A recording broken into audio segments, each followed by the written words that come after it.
Hello and welcome to the Sensibly Speaking podcast. This is Chris Shelton, the critical thinker at large. This is Ruth McLeod, the Southern Atheist. And we are here for our 11th episode. Yeah. What an amazing week this last week has been. Had a great, actually really great time going out to Kansas. Which is not the place I would normally say I would go to have a great time. Were you having fun with the tumbleweeds? You and all 7 people in the state? Right, that's right. I was speaking at the Skeptics of Oz conference, which was put on by the Wichita Coalition of Reason, I think they're called. It's sort of an umbrella group, very similar to our secular hub here in Denver, which is sort of an umbrella group for various humanist, skeptics, atheist groups out there. And they put on this wonderful conference at the University of Wichita. Yeah. I spoke about Scientology and how people get lured into it. Name of my lecture was Why Smart People Fall for Stupid Things. Yes. And which will be a recurring theme on this show today. And but also there were Dr. Richard Carrier. He's a doctor of philosophy and historian, and I was absolutely fascinated by his lecture and his books and what he had to say outside of the lecture, because he talks. Yeah, I'm sure. Wow, really? Oh, he does talk. Yes, I didn't know that was a requirement for conferences. I'll be damned. He talks, and and he had a lot of very interesting things to say. His whole basis of study, or one of the key things that he talks about, is the let's see if I get this word right, the historicity of Jesus. Oh. Whether Jesus actually existed as a human being, whether there ever was one.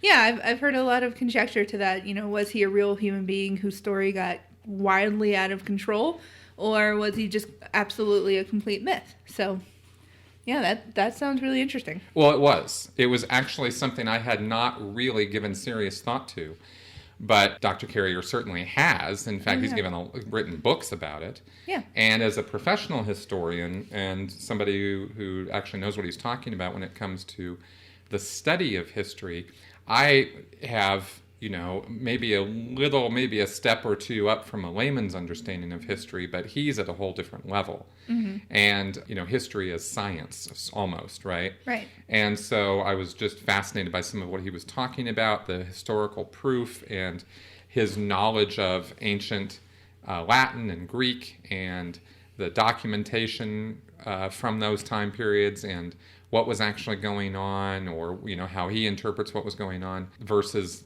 what a lot of people these days think.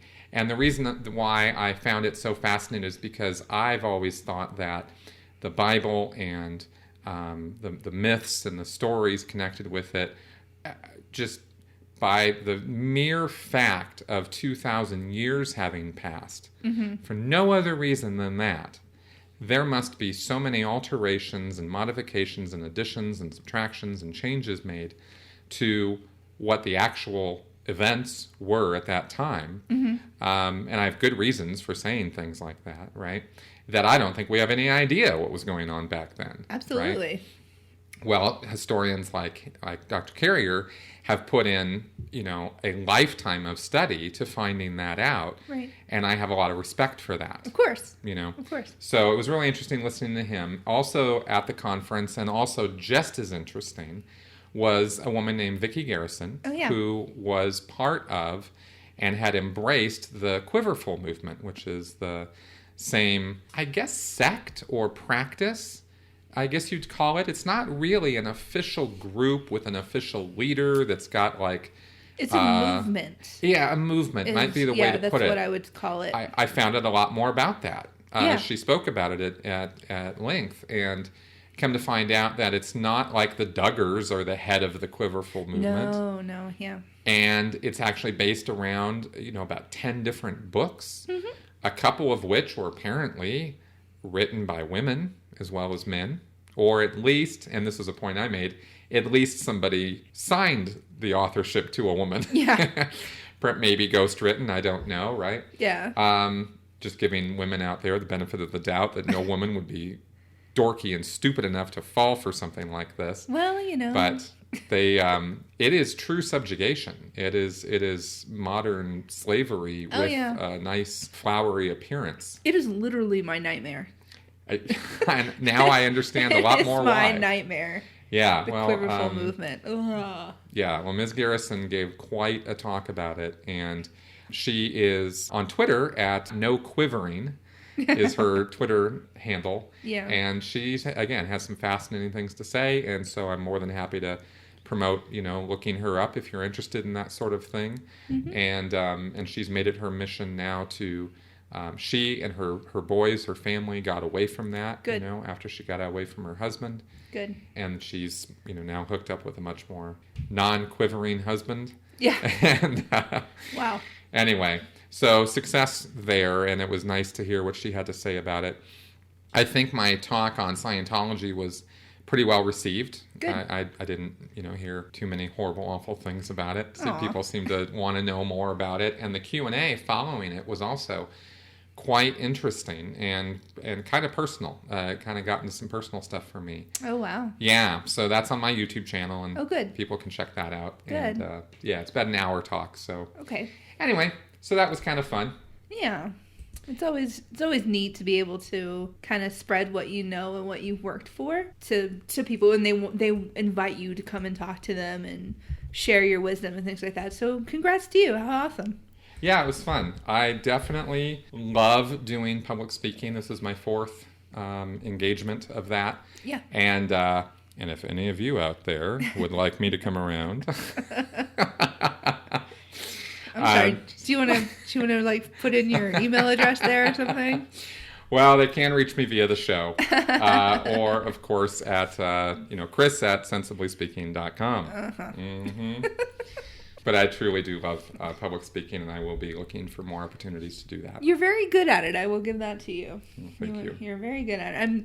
I'm one of those people who gave you one of your speaking engagements. Actually, you did. That's right. So I brought you to the hub, and you somehow never left.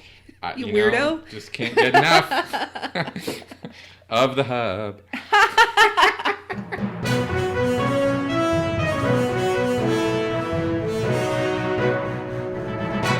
In the news, we have a few stories to go over this week, and we'll just kind of gloss over some of these and give some commentary on them. The first one coming out of one of my favorite places in the whole world, the bastion of personal freedom and liberty, Texas. Oh, Texas. By the way, with Texas, did you see how Sweden has made Texas a slang term for crazy? Well, with stories like what we're about to talk about, I totally understand why. I just want to be listening to a conversation and just go, whoop, I heard Texas. Something's crazy. Well, kind of. And of course it, nicely deflects from Florida. Yeah, if it can deflect from my people. Exactly. In this case, actually today in the news, Texas officials showed up at Planned Parenthoods in Houston, Dallas, and San Antonio with subpoenas to demand records and other materials. Now, the reason that this is significant is that this follows Texas Governor Greg Abbott's decisions to drop Planned Parenthood from the state's Medicaid program and cut off their Medicaid funding to also affiliated clinics to Planned Parenthood. So the president of the Greater Texas Planned Parenthood, his name is Ken Lambrick, said in a statement that the Texas Office of Inspector General showed up at Planned Parenthood's office in Dallas and requested hundreds of pages of detailed documents from at least 10 different health centers ranging back to 2010, and that they were supposed to provide this information within 24 hours, despite the fact that the information was literally geographically spread across all these different offices from Austin to Waco to Paris, Texas to Dallas. And they're going to do their best to comply with this. And the reason why I'm bringing this up as a story is because it is reminiscent of the kind of legal harassment and stalking sort of activity that the Church of Scientology does. When they don't like someone or they don't like something, they will use the law against that person. And in this case, we have the Texas governor who has taken it upon himself to take out Planned Parenthood in his state. And I can't think of any rational, logical reason why somebody would do that, given the voluminous numbers of services, helpful services that Planned Parenthood provides to a multitude of men and women who go to them for services, for help. I don't understand the portion of this article where it says they're asking for everything from just random documents all the way to the employees' personal records and where they live. What are they even going to be doing with this information? It is flat out harassment. This is ridiculous. And it's very, very uncool with me that this sort of thing is legal, but apparently it is. And the government of Texas, this is not a federal matter, this is Texas, is being rather circumspect about what they're doing. They are not giving out a whole lot of details or information as to what kind of investigation they're conducting or how it is that the Texas Office of Inspector General is carrying out this demand for these documents. If they have a legitimate beef or gripe or reason to go after Planned Parenthood, then they should be making known why. And the fact that they're not makes the whole thing even more suspect and make it seem like some kind of, and I'm just going to throw this out there, some kind of like Gestapo or KGB tactics to strong-arm Planned Parenthood into or intimidate them rather than actually follow proper legal procedure. And I don't think they even have any proper legal procedure to follow. I think this is pure harassment. Well, they just cut off the Medicaid funding to their Planned Parenthood because of these supposed violations that were captured on these videos. Which we have already has been beaten like a dead horse. That horse is so dead. It's completely falsified information. Medicaid money to Planned Parenthood legally cannot go towards abortion in the first place. Right. This is absolute a nightmare. Yeah, this Governor Abbott is doing absolutely nothing to reduce abortion funding in his state, and really this is just very vindictive and unimpressive. Well, Governor Jindal in Louisiana has been trying to do the same thing in Louisiana, and a federal judge actually shut that down. Unfortunately, it looks like it's not happening in Texas, where a judge is not going to be able to shut this down. But this, I don't understand.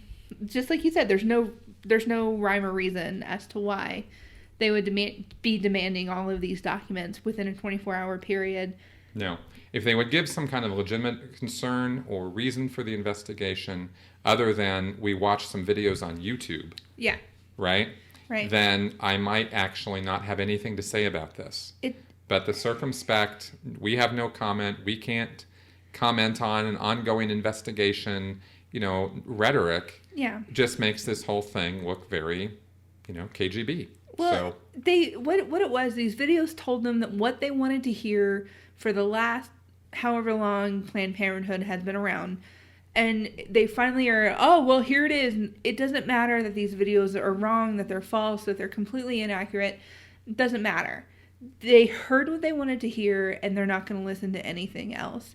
They're not going to listen to the fact that Planned Parenthood does hundreds of other services. Abortions are 3% of what they do. No, they definitely do not want to be confused by the facts. Of course not. And now, out of the Great White North,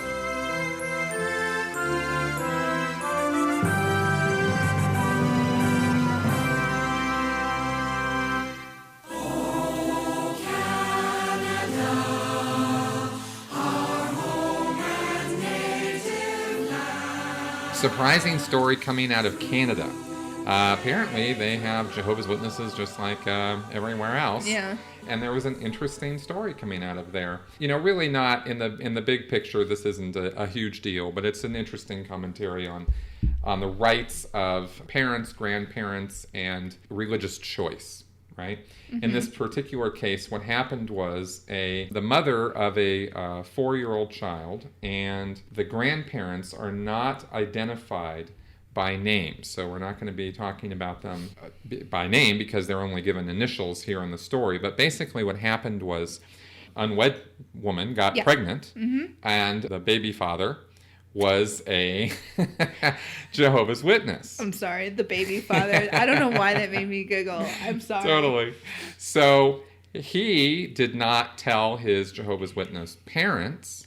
I wonder why. Yeah, why would he not do that? That he had knocked up this woman. Mm-hmm. And so she, had the baby. Mm-hmm. After the baby was born, the father tells his parents, hey, guess what? You're grandparents now. Surprise. And the Jehovah's Witnesses, being a, destructive cult, decided to disfellowship him and good graces. Disfellowship is basically like an excommunication. Exactly. Right. So that happens with him. Now, he's no longer connected with or supporting the mother or the child. He's out of the picture at this point. No parental rights, no none money of that. Going to them. Nothing. Mom is raising the baby as a single mom. Mm-hmm. And that's all fine. That's just kind of, that's what it is, and that's moving along. Sounds great. Now, the mother was totally fine with, and in fact wanted, the grandparents, the father's parents, to be involved with their grandchild. Right. She was totally fine with that, and they wanted to be part of that. And I'm sure it helped with,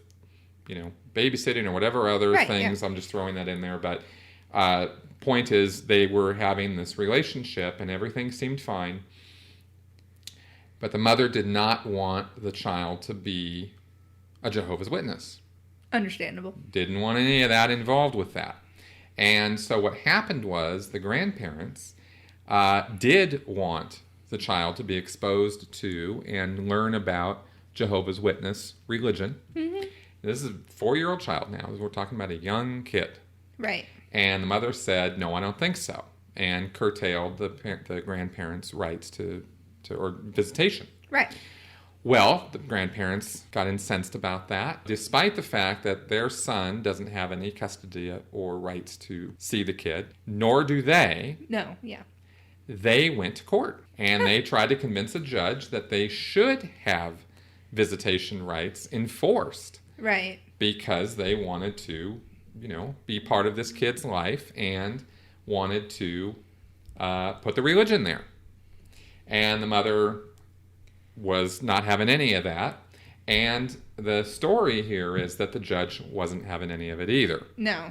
Because there was a couple of, according to the story here, the case pitted the Family Law Act against the Charter of Rights and Freedoms. The Family Law Act, this is all Canadian law now, states that only a guardian has parental responsibilities, including decisions about religious upbringing, and the mother, in this case, is the sole guardian. But the grandparents argued that forbidding them from expressing their faith to their grandchild would violate a charter right to practice their religion. It's an interesting point, but in this case, the parental rights and guardianship rights trumped the religious rights, and so grandma and grandpa don't get to have exclusive visitation or unmonitored visitation anymore because the mother doesn't want that. Yeah, and I wonder how this would have played out here in the U.S. I think you bring that up, and I'm actually wondering whether it would be different in different states. Possibly. For example, like I think in California, this would be a non-case. Right. I think it would have the exact same outcome. Okay. I think in Mississippi. Really? Because I went to Utah. Can you imagine? Well, with the Mormons? Yeah, with the Mormons. Can you imagine someone going, I don't want my kid to know about Mormonism? And the legal system out there is going, we do. Right. Even though it's completely unconstitutional. Well, and that's an interesting point. I wonder, state by state, what the results of such a case like this would be. And of course, in the United States, we have the Bill of Rights. We don't have this Family Law Act and the Charter of Rights and Freedoms. We have the First Amendment. Right. So here's a couple who would basically be saying that the mother is denying them their First Amendment rights to practice their religion by not expressing their religion to their grandchild. Okay, I'm sorry. This is my favorite part in the entire article. The mother of the child was having issues with the way that the grandparents were trying to be sneaky about showing The child... Yeah, they were being a little bit sneaky, weren't they? No, she was upset to find her daughter watching Jehovah's Witnesses video on the grandmother's laptop. The grandmother insisted the child had pushed the play icon before she could stop her. Yeah. She's 4, lady. Yeah. How are you 90? Are you really? It was a little bit Please. Of a strained argument. I mean, I'm not around kids. I know they touch things quickly, but if you know that the mother has an issue with it, take it away from them. I don't know. Turn on, what do kids watch? Blue's Clues, something. SpongeBob, whatever. I don't know. Something else, but I just think that's hilarious. I think it's situations and examples like that brought up in the courtroom that certainly gave the judge the idea that something fishy was going on. Yeah. And, that they were not exactly being as upfront as maybe they could have and should have been. But because both of my parents were from different religions. My father was Methodist. My mother was Church of Christ. When my parents actually split when I was very young, I lived with my mom, I lived with my maternal grandparents, and so they were all the same religion. I wonder if my father had tried to push the Methodist portion on us. Mm-hmm. I wonder I probably would have become an atheist much quicker, I bet. But I actually wonder, I have Methodist preachers in my family, and I wonder if they would have pushed harder if they had an opportunity to, if they felt like they could have. Possibly. I just wonder about that sometimes. Yeah. So this was a really interesting one for me. Very much so. Very much so. Also in the news, off of Wired comes a very interesting story. A little vigilante justice going on the interwebs. An anonymous hacker, and this is not anonymous with a capital A. This is literally an anonymous hacker. We don't know the guy's name. Not... That's funny that anonymous means something now. Yes, well, it does. Like it's a thing now. It is, and I actually found out today that anonymous with the capital A is not actually a hacker group, and that's an incorrect description for that group. Really? Yes, they're much different than that. Now, in this story though, we have a lowercase a, an anonymous hacker, has been carrying out vigilante attacks against a number of racist websites. Nice. And of course, we smile and say, yes, go for it, right? Do it. This is, the guy's moniker is Sergeant Bilko 420. And he's been conducting denial of service attacks on websites affiliated with the KKK and online stores that sell racist paraphernalia, with the promise that, quote, this is only a little of what I can do. And he's been tweeting out under the @SergeantBilko420 name tweets. For example, KKK and all racist, I have a question. How does it feel knowing one man is taking you all down one by one? So this is sort of the Batman of the interwebs. Targets have included the KKK, the Westboro Baptist Church, nice, a site linked to the Islamic State, and even Stephen Harper, the recently departed Canadian Prime Minister. Explaining the attacks, the hacker told another tweeter that they believed it was time for all racism to come to an end. This is not the 1800s anymore. So some of the sites are back online, but the anonymous Twitter user shows no signs of stopping. He says, just wait until you all see what I have in store on Halloween for 20 different racist sites.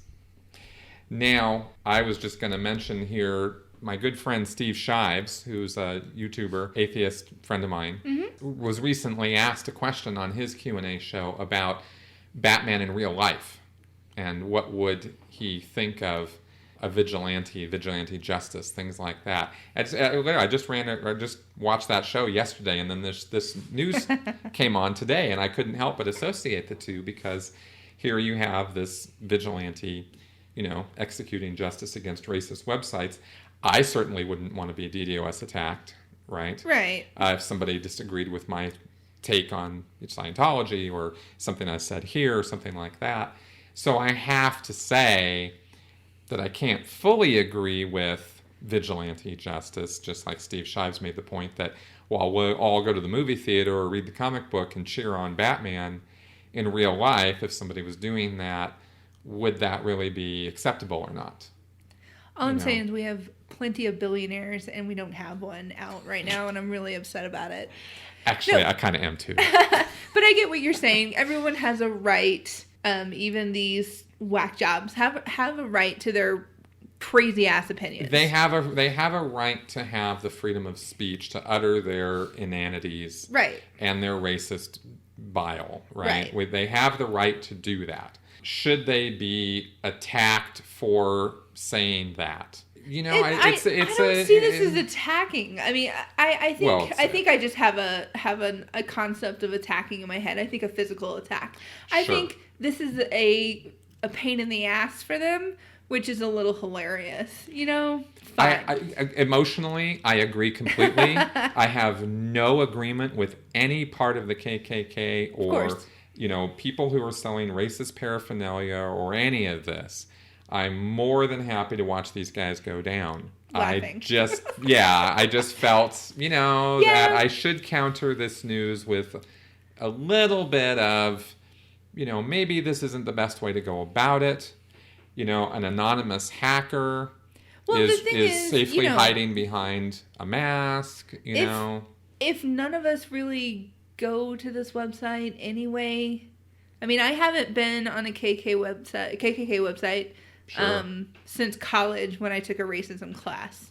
Oh, okay. And I would go on there a lot just because it's like, really, I can't believe this. It's kind of like looking at the flat earthers. It's like, I don't believe you think this way. Right. But, I would never have known that this had happened. And I think the only people who are finding it out are the people who really give a damn about it. No, for sure. And I don't want to be, in the movie version of this, I'm the asshole right now. Because I'm the guy on the mic saying, well, these vigilantes shouldn't be doing that. And, of course, we always sneer and snide, at those guys in the movies. But in real life, I had to say something. Right. Because this is not a movie. No, I get it. I mean, we don't want random vigilantes walking around out there. It'd be complete chaos. Well, that's my point. Right. Yeah, and it does become, you cheer for it today, and then tomorrow it's you, and right. Now it's not cheering anymore. Now it's something horrible. Right. Not every single, computer hacker out there or somebody who can mess with websites and things is going to be in the liberal mindset, if I can even say it that way. I'm sure there's people out there who are complete crazy ass backwoods racist or uptown racist, whatever. And they can come in here and mess with somebody's website as well too. And they can mess with ours, they can mess with anybody. So having a lock on somebody's free speech, I don't agree with. Do I think on a personal level that this is fucking hilarious? Yes, I do. Of course I do. Yes. Absolutely. And to Sergeant Bilko 420 out there, power on, dude. But just don't do it to the people that I like. Yeah, exactly.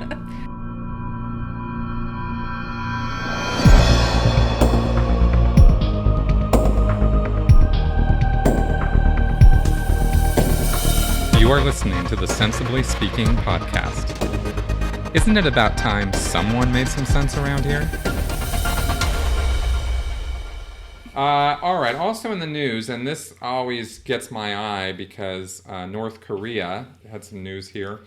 North Korea is sort of, in my estimation, if Scientology took over a country or had control of a country, it would look and feel exactly like North Korea.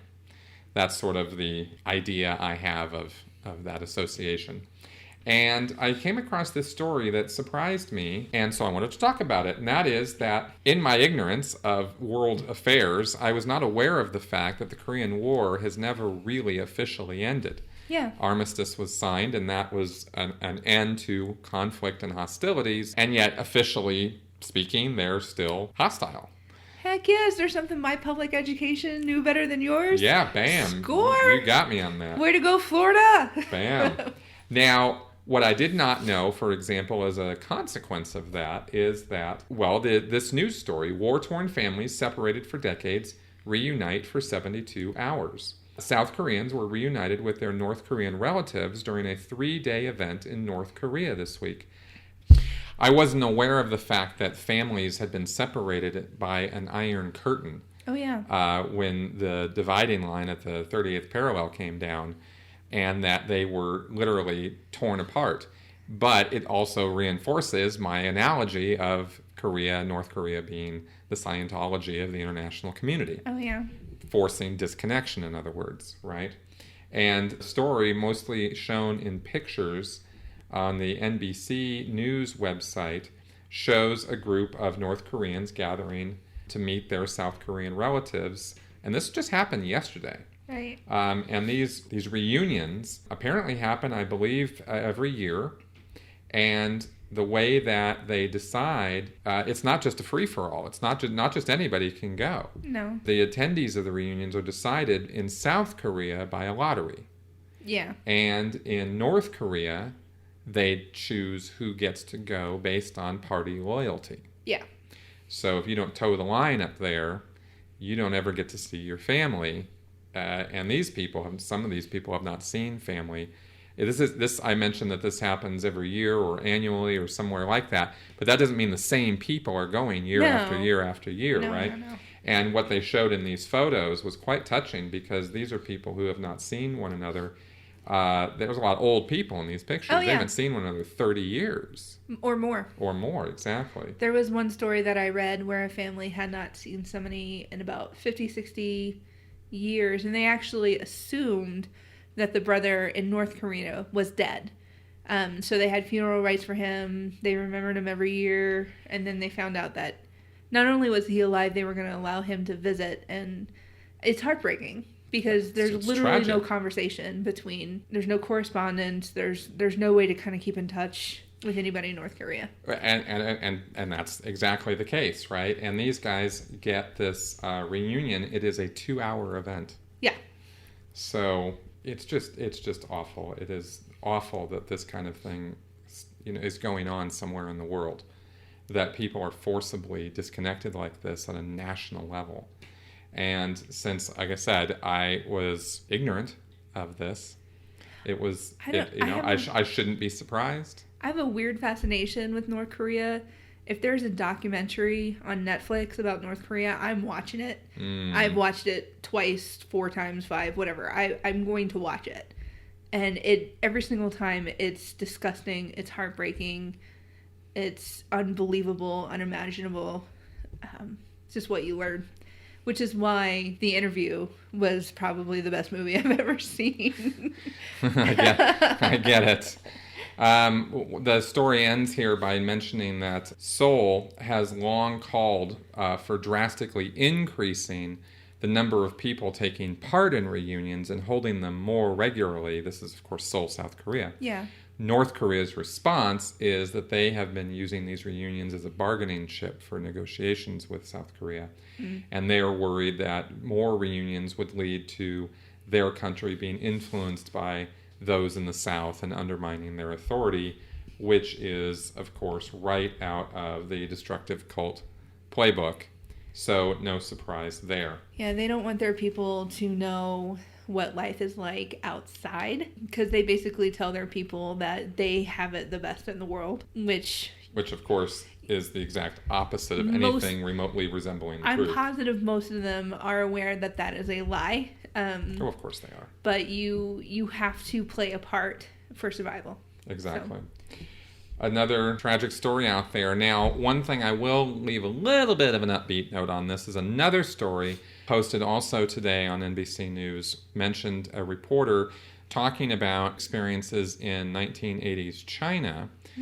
That's reminiscent of the time in 1980s China right before they actually really opened up. Right. And they had been a very strict, Iron Curtain communist country. People did not get into China easily. People did not get out of China easily. 1980s, that scene started turning around. And this reporter was noting that there were similarities in today's North Korea to that 1980s China that the reporter had been familiar with, which is a good sign. And to me, of course, being the optimist that I am, I always feel from a historical context that people are only going to put up with tyranny for so long. Right. Right? Soviet Union didn't even last 100 years. And that was probably one of the most oppressive government situations that's existed in quite some time. Right. I mean, Hitler has nothing on Stalin. No, yeah, I know. In terms of number of people killed, oppressive regime, that sort of thing. Yeah. So to see signs and indications in current modern-day North Korea that things could be changing in that direction is encouraging, and I just wanted to mention that as part of this story. It's encouraging. I'm not going to hold my breath, but it's encouraging. Oh, I'm not saying it's happening tomorrow, but No, yeah. I am saying that, somebody who was more in the know than I am was making some, Yeah, absolutely. comments about that. Absolutely.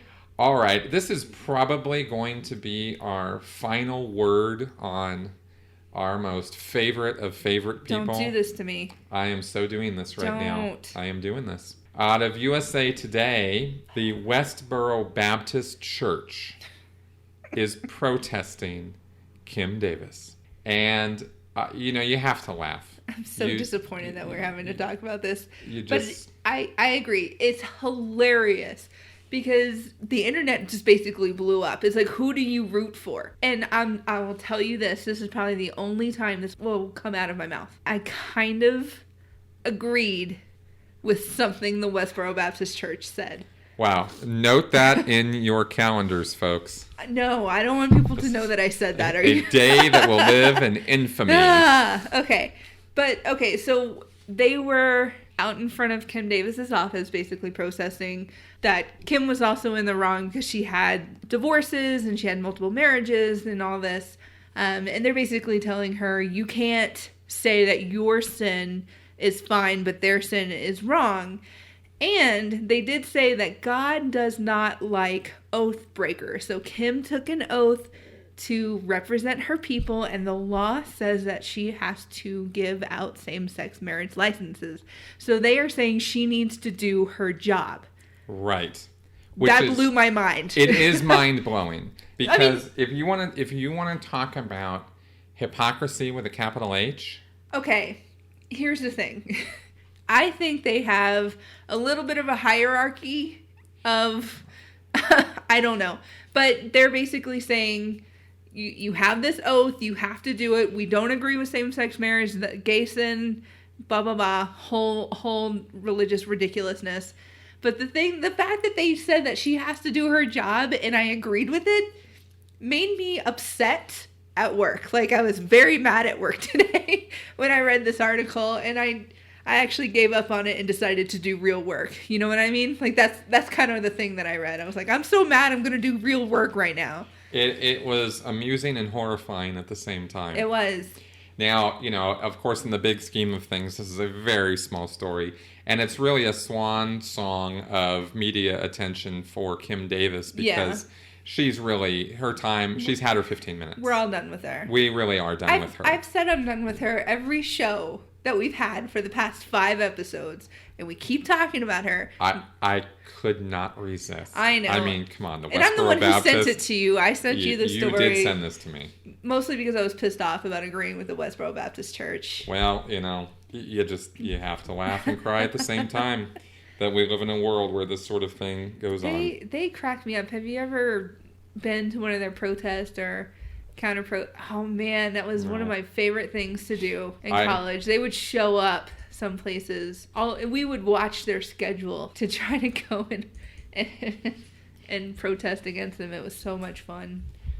I think my favorite news story featuring the Westboro Baptist Church was when the Foo Fighters rickrolled the Westboro Baptist Church.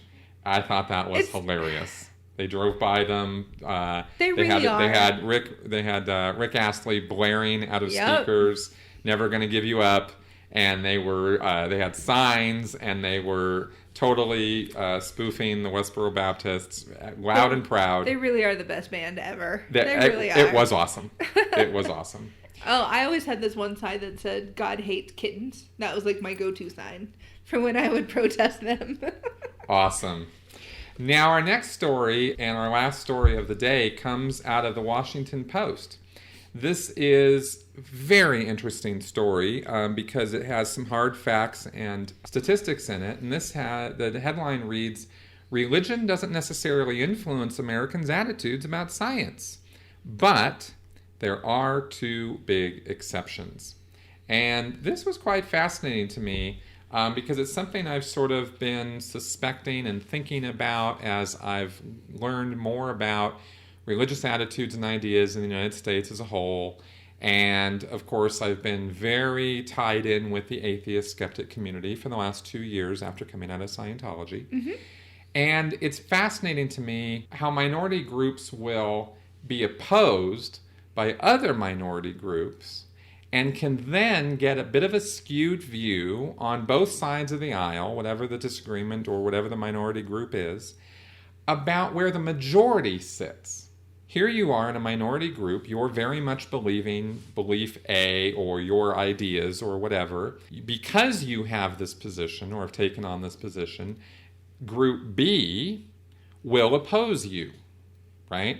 And for example, in the atheist skeptic community, a lot of, as I understand it, a lot of the anti-atheist rhetoric and a lot of the anti-skeptic or anti-intellectual rhetoric comes from the fundamentalist wing of the Christian church or the evangelicals or I think this, in this story it cites the white evangelical Protestants, right, as a minority group that will stand up loud and proud and have at it with atheists or skeptics, right? Right. And I think that my view, I'm actually speaking for myself here when I say that I believe the view can sometimes be skewed when you're in that minority group thinking that the majority of people are either opposing you or siding with you or that sort of thing, and confirmation bias plays its role in all of our heads, where we find facts and figures and stories that align with our view of the world and then take on and assume things about the world based on our confirmation bias. So I found this story fascinating because it is saying that, based on Pew Research, that attitudes toward different scientific issues like climate change and space exploration are not actually religion-based, but are actually driven more by people's choices politically, race, or other factors, and not religion. The study's findings showed that there are a few areas where people's religious beliefs and practices have a strong connection to their views about science-related issues, and those exceptions being human evolution and the creation of the universe. Big shock. Yeah, not surprising at all, right? But in other scientific debates, I have certainly been thinking, based on my limited couple years of education in the skeptic community, the atheist community, that I expected that there was a wide disparity between science thinking or science agreement and religious thinking and religious agreement, because a lot of atheists and skeptics talk about this all the time. Yeah. And so this story was fascinating to me because it shows up that that's not necessarily the case. Right, and it was surprising to me as well, someone who has been an atheist for a while now. And I definitely will acknowledge that we do have an us versus them, even within our own community. We like to think of ourselves as being the ones who are trying to stand up for reason and science, because if the other side, the religious side, just understood science a little bit more, maybe they'd be on with us. Maybe they'd be atheists with us. So I think that's probably where that comes from. Because I know for myself, I know many religious people who trust and believe in science as much as I do. I know many religious people who absolutely do not. And so there's that interesting mix that we get from our own personal experiences. But I do think a lot of secular and atheist people kind of have that thought process where if you just understood science a little bit more, you drop this whole deity thing. And I think that's what we're hoping. I think so too. And I think that's a very honest thing to say, because I think it is a hope, right? In the same way, maybe, that I have a personal hope that there is a deity or an afterlife of some kind or a spiritual existence. And I understand that. You know? I understand that. It's maybe a kind of faith, you know? It would be nice. Exactly. It would be very nice if people who were bad got punished and people who were good got a reward. Yeah, exactly. And I don't even want heaven. I'm not even talking about that so much as just, I just don't want this to be the end. Right? Yeah, I get that. Yeah. I get that. But this study, this Pew Center finding, is not the only study on this, and the article here actually talked about the fact that there have been some earlier papers on this. David Kaniski of Georgetown University and Matthew Arbuckle of the University of Cincinnati found that faith was an important factor in shaping environmental stances. Of course. Right? Josh Russino, an evolutionary biologist who works for the National Center for Science Education, actually created a chart comparing U.S. faiths based on their members' views on human evolution and how much they favor stricter environmental laws and regulations. And he found that those two topics overlapped quite a bit. So they found correlation.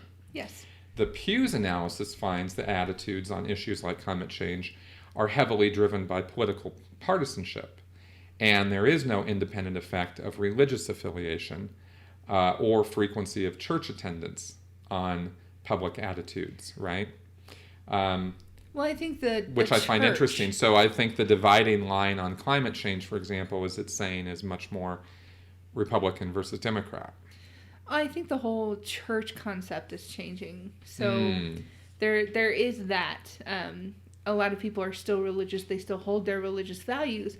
They are just not going to a particular church anymore. And I think that was another study that I read recently where it said just because there is an increase of the nuns does not necessarily mean there's an increase in secularism or atheism. It's just people who don't have affiliation. Thank you. Yeah. But they are still spiritual, and they still do make choices depending on their spiritual beliefs, their religious beliefs. And the political portion of it does come in handy as well, I think, especially when you have a lot of our presidential candidates using religion as a way to up their numbers. Yes. So. Completely agreed on that. Mm-hmm. It's not that religion has nothing to do with these ideas, and it's not like religion isn't used to garner support from people who I think should know better. Right. So that is that's our news this week, and we're going to move on to our next segment. What are you talking about? What are you talking about? This week I gave a talk at the Skeptics Conference about why smart people do stupid things, and I couldn't help but think that this has application far beyond simply Scientology. And it got me thinking about this, and there was a fascinating article on Patheos called Why Do Intelligent, Well-Educated People Still Believe Nonsense? The author Neil Carter makes some fascinating points. This was not one of the articles that I studied or looked up in doing research for my own speech this last weekend, but looking at this now, I wish I had, because there's some very good points he makes. First off, the fact that religious people, for example, are not stupid simply because they believe nonsensical things. And I made the point during my speech, and I'll make it again, that I think people who rush to judgment on this and engage in name-calling just for the sake of speaking derogatorily about people who have differing belief systems or differing ideas about how the universe works are not doing themselves any favors when they engage in that name-calling. I don't think that that helps their position in any way, and actually makes them look bad. Right. You know. So Neil here talks about 4 reasons why people will hold on to irrational beliefs. And we're just going to go over these quickly because they're fascinating and I think dead on accurate. The first one, he says, is that you have to realize that intelligence is compartmental. He says, by that I mean that people who employ sharp wit and critical thinking about one area of life, or even multiple areas, can still remain almost juvenile about a number of others. And of course, the example he gives is one of the examples I gave in my speech, which is Ben Carson. Now, I didn't name Ben Carson by name. I just said these doctors who should know better, right? Because I was referring not only to Ben Carson, but also Dr. Oz. Just because you have a PhD or a medical degree does not mean you are scientifically literate. A fact I found hard to believe until I actually listened to things that Dr. Oz was saying, or as any of us have listened to Ben Carson. I was quite amused the other day when Ben was talking about gun control and how the Holocaust could have been prevented if the Jews had access to handguns. Seriously? No, he did. And I was very amused by that because a comedian pointed out that last night Ben Carson said that the Holocaust could have been prevented had the Jews had access to handguns, but what he really meant to say was, I don't want to be president of the United States. Wow. Yeah, because it was that stupid of a gaffe to say something like that, which was, let's face it, a pretty idiotic statement. You know, his PR in the background was just losing their minds. But it's an example of a very well-educated person who I'm quite sure is brilliant in the area of brain surgery. Admittedly, an extremely difficult task and something that you have to know a lot about in order to be able to do. And yet, you know, speaking like a remedial third grader on issues of social, gender, law, politics, well, one does not guarantee that, you know, brilliance in one area is no guarantee you'll be brilliant in another. And and unfortunately, we tend to hold people up to a standard that is very, very difficult to find, which is the well-rounded genius.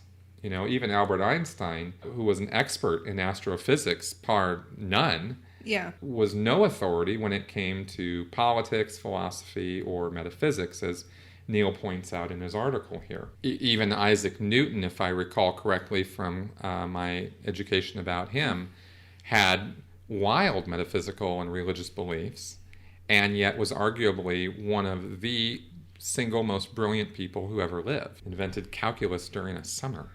Yeah. Who does that? You know? Newton. Exactly. Sorry.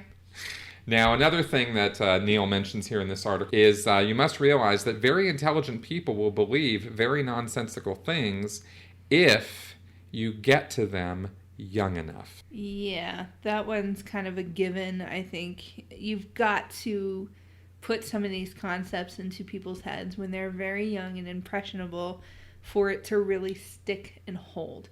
Because if someone right now, if I had never heard the whole Jesus story, if someone came to me right now and explained it to me that way, I'd be like, are you freaking kidding me?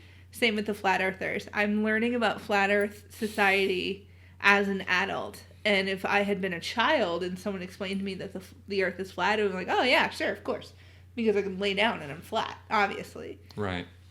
Well, I think there's a case to be made here in regards to the growing brain. Mm-hmm. Right? And the fact that, and I'm only a layman's understanding of this, but from what I've read, you know, your neural pathways and the nerves and whatnot are all not fully formed yet, and that might have something to do with the impressionability of young people, mm-hmm. in addition to the fact that, of course, they're young people. They have no real-world experience against which to judge or gauge the information that we're giving them, which is why I'm such a proponent of critical thinking being taught in schools and leaving the more subjective belief system teachings to maybe when they get a little bit older and mm-hmm. they actually have developed some degree of judgment and experience. Right. So evolutionary speaking, I mean, our young are meant to trust us. Of course. So that's kind of part of that too, I think. And I mean, that's if very they much don't the trust case. us, they probably die. So it's very much the case. So, and I think that some aspects of religious upbringing can be a form of, well, and not even religious upbringing, actually. This applies to any belief system, no, right? Yeah. Can be, but I will say, it can be a form of child abuse. You know, when you are beating a child into believing something, when you are, you know, threatening, putting the fear of God, so to speak, into an impressionable child who literally has no defensive countermeasures made in his mind yet for this information, you know, I think that can be rather distressing. Absolutely. You know.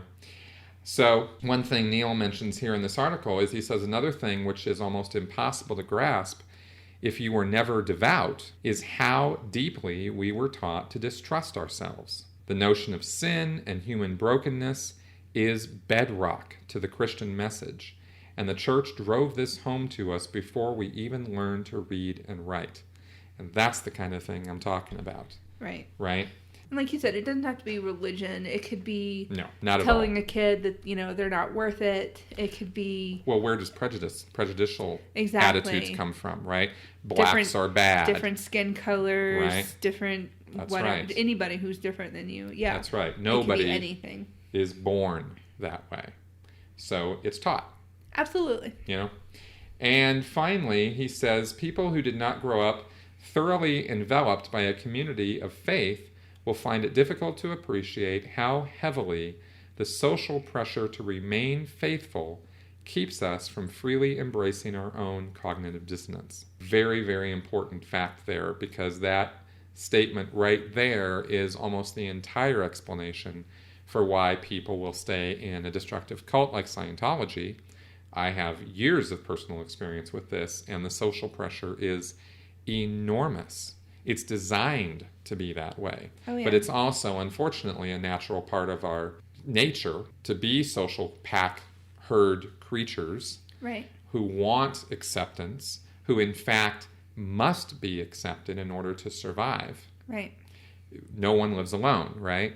It kind of goes back to what you were talking about with the woman from the conference, Vicky, who was in the Quiverful movement. She grew up in a family that did the Quiverful, I'm assuming here. I believe I've heard her speak before. Well, actually, I will say in her case, according to her speech, she married into it. Ah, that's different. Her husband was part of it. She bought into the whole thing and then had a number of kids, raised them in this environment. So she kind of converted to it. That's interesting. And I think that might be a male-female kind of thing. I think that's the case. I don't think you hear of a lot of men buying into it, although I don't think it's never happened. Although women will usually convert to a religion of their spouse. My sister did it, and I love my sister. She doesn't listen. She's batshit crazy with her husband's religion. It's interesting that, you know, you see that a lot. Women who are brought up in a certain way, they meet a man and then they kind of change their attitudes.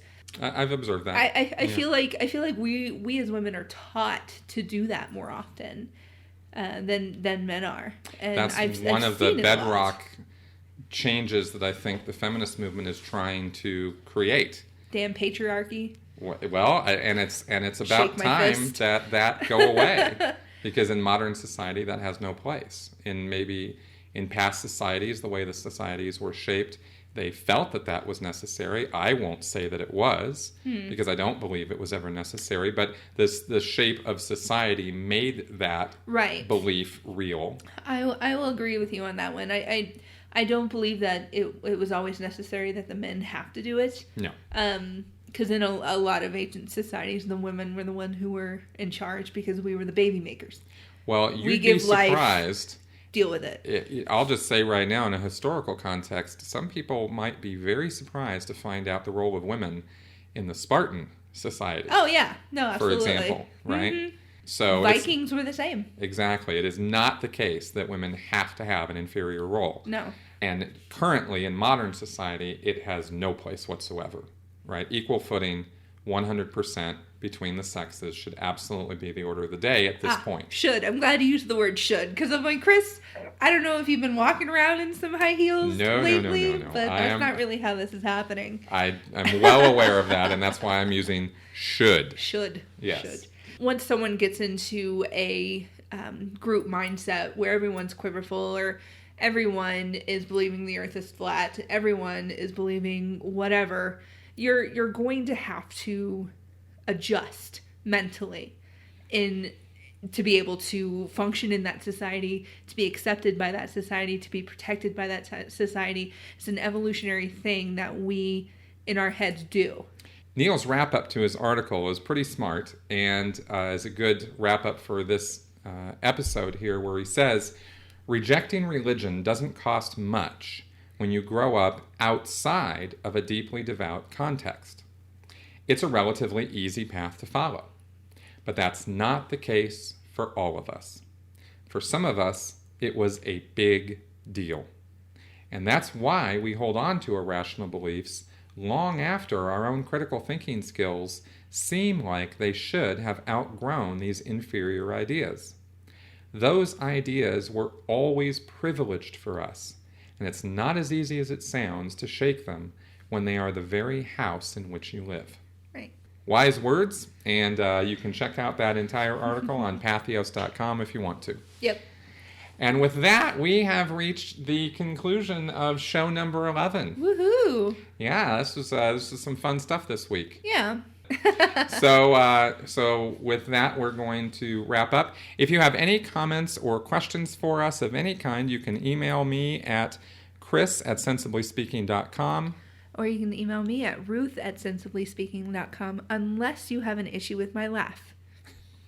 Because I love my laugh. It's wonderful. And any comments or feedback are welcome on our website, sensiblyspeaking.com, or on my YouTube channel where I upload these.